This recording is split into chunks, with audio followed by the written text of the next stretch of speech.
La crise climatique appelle des réponses urgentes et diversifiées pour limiter l'augmentation des températures globales.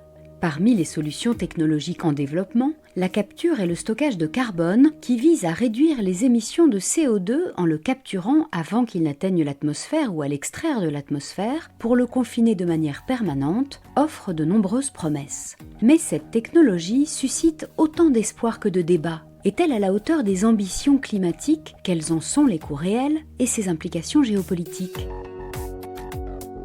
Bienvenue dans ce podcast de l'IHEST, l'Institut des hautes études par les sciences et la technologie. Lors du cycle de formation 2024, ayant pour titre « Agir face à la transition écologique », 10 auditeurs et auditrices de l'IHEST se sont intéressés aux enjeux de la capture et du stockage de carbone pour voir quelle pourrait être la place de cette technologie dans la transition énergétique mondiale. Au cours des sessions de formation, ils ont rencontré de nombreux experts parmi lesquels Sophia Cabej, chercheuse associée à l'IRIS et doctorante à l'Université du Queensland, spécialiste des implications géopolitiques du changement climatique.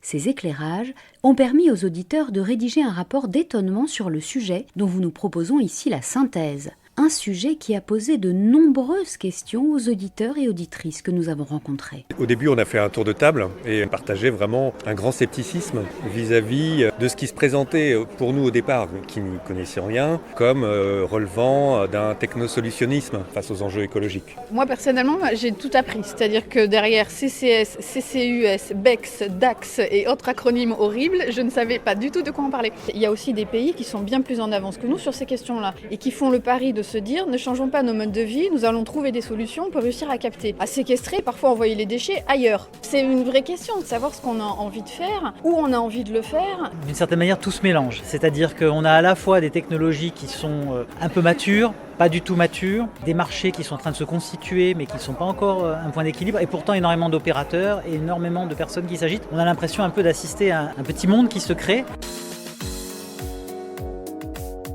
L'objectif de neutralité carbone d'ici 2050 suppose de parvenir à capturer autant de carbone que ce qui est émis. Le changement climatique a fragilisé les puits naturels que sont les océans et les forêts qui sont de plus en plus dépassés par nos émissions de CO2. Il est donc devenu nécessaire de faire appel à la science et aux nouvelles technologies pour absorber ce surplus. C'est ce qu'on appelle capture et stockage de carbone ou CSC. La capture et le stockage de carbone s'articulent en trois phases.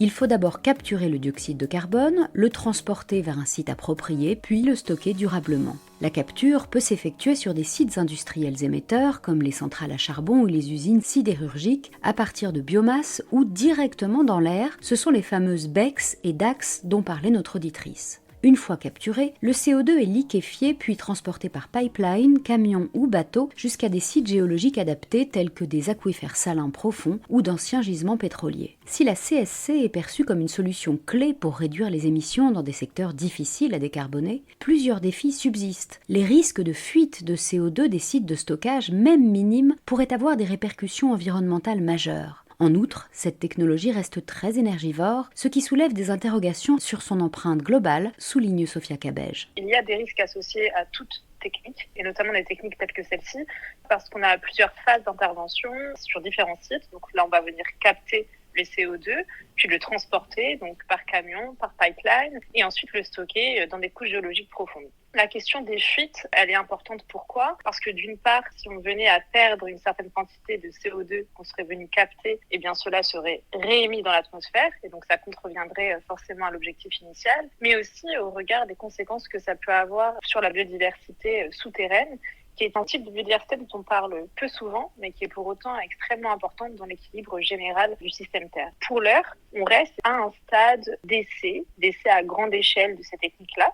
Donc on n'est pas sur un déploiement qui soit global et qui soit complètement généralisé. Et donc c'est pendant ces phases-là qu'on va pouvoir observer les potentiels risques, les potentielles limites de ces techniques-là et pouvoir y répondre. La capture et le stockage du carbone posent de nombreux défis technologiques, mais elles modifient aussi les rapports de force internationaux. Les grandes puissances, notamment la Chine, les États-Unis et l'Union européenne, investissent massivement dans cette technologie. Ces efforts visent à conserver leur leadership dans la transition énergétique mondiale, tout en maintenant leur compétitivité industrielle. Mais cet engouement pourrait aussi creuser un fossé entre les pays disposant des infrastructures nécessaires et ceux qui n'en ont pas les moyens. La localisation des sites de stockage devient également un enjeu stratégique. Certains pays, riches en formations géologiques adaptées, pourraient monétiser leur capacité de stockage tandis que d'autres devront payer pour y accéder. Enfin, des tensions transfrontalières pourraient émerger autour du transport du CO2 ou de la sécurisation des sites de stockage. À l'échelle mondiale, la CSC pourrait donc être une arme diplomatique dans les négociations climatiques, exacerbant les inégalités plutôt que de les réduire, comme le confirme la chercheuse de l'IRIS. L'idée qu'on va tous contribuer en fonction de nos capacités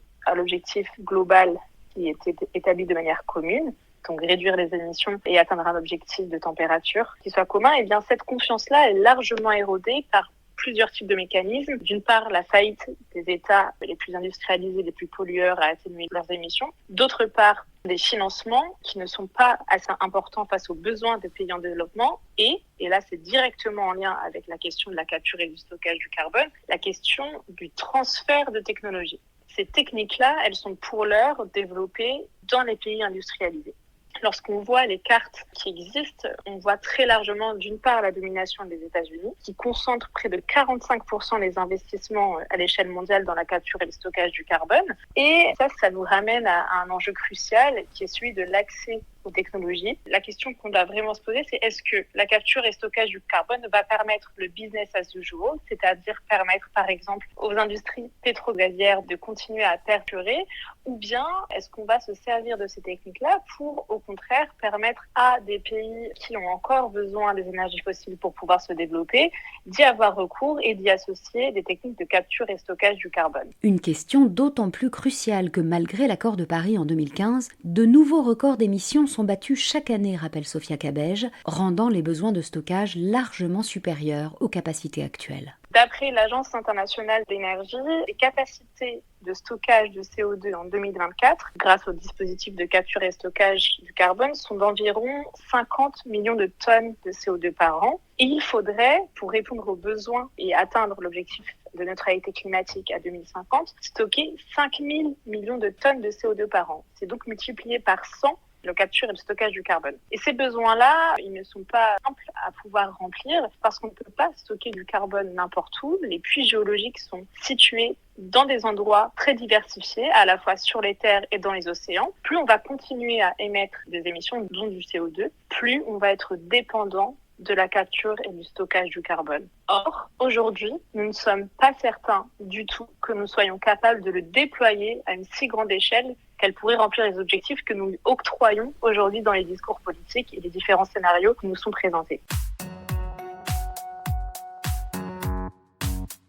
Un des freins majeurs à la démocratisation de la CSC reste aussi son coût élevé. La capture de CO2 varie de 100 à 150 € par tonne, tandis que le transport et le stockage nécessitent des infrastructures massives. Pour l'instant, seuls des acteurs bénéficiant de subventions publiques ou de partenariats stratégiques peuvent développer ces technologies à grande échelle. Par ailleurs, certains experts critiquent la CSC, estimant qu'elle détourne les ressources financières et politiques d'autres solutions, comme l'efficacité énergétique ou les énergies renouvelables. Cependant, des avancées scientifiques promettent de réduire les coûts. Des matériaux de capture plus performants et des systèmes de transport plus efficaces pourraient rendre cette technologie économiquement viable dans les prochaines décennies. À long terme, la CSC pourrait aussi s'accompagner de bénéfices indirects, comme la réhabilitation d'anciens puits de pétrole pour le stockage ou le développement de filières d'innovation technologique. Reste à déterminer quelle place on veut lui donner dans la réduction des émissions de gaz à effet de serre, nous explique Sophia Cabej. La CSC, c'est véritablement pas la solution unique. Et bien au contraire, il faut que les efforts continuent d'être et soient prioritairement sur la réduction des émissions. Le mécanisme qui sous-tend le développement de la capture et stockage du carbone est renforcé par l'augmentation des émissions. Donc plus on va continuer à augmenter, plus on va y avoir recours et plus on est en danger en fait face au risque d'échec de cette promesse-là qui est pour l'instant pas du tout tenue par cette technique-là. Donc, il est clair que la capture et stockage du carbone sera nécessaire dans certains secteurs, des secteurs par exemple pour lesquels nous avons des émissions qui sont inabattables, c'est-à-dire que pour l'instant, nous n'avons pas d'alternative possible aux énergies fossiles pour pouvoir les faire fonctionner. C'est le cas de certaines industries extrêmement polluantes, c'est le cas également par exemple du secteur de la défense. Mais la priorité doit rester la réduction des émissions et la capture et stockage du carbone doit venir comme un complément qui serait extrêmement encadré, extrêmement surveillé. La chercheuse insiste aussi sur le fait qu'il faudra être capable de mieux mesurer nos émissions de CO2 à l'avenir, ainsi que la quantité de CO2 que l'on est capable de capturer. La capture et le stockage de carbone représentent une option parmi d'autres pour atteindre les objectifs climatiques. Si elle est particulièrement adaptée au secteur où les émissions sont difficiles à réduire, elle ne saurait constituer une solution isolée. De nombreux défis géologiques, économiques et techniques sont à relever pour en faire une technologie équitable et accessible. En fin de compte, son succès dépendra de son intégration dans une stratégie globale combinant réduction des émissions, innovation technologique et justice climatique. C'est la fin de ce podcast. Merci de nous avoir écoutés. Vous pouvez retrouver l'intégralité des podcasts de l'IHEST sur la chaîne de l'Institut et sur toutes vos plateformes d'écoute. À bientôt!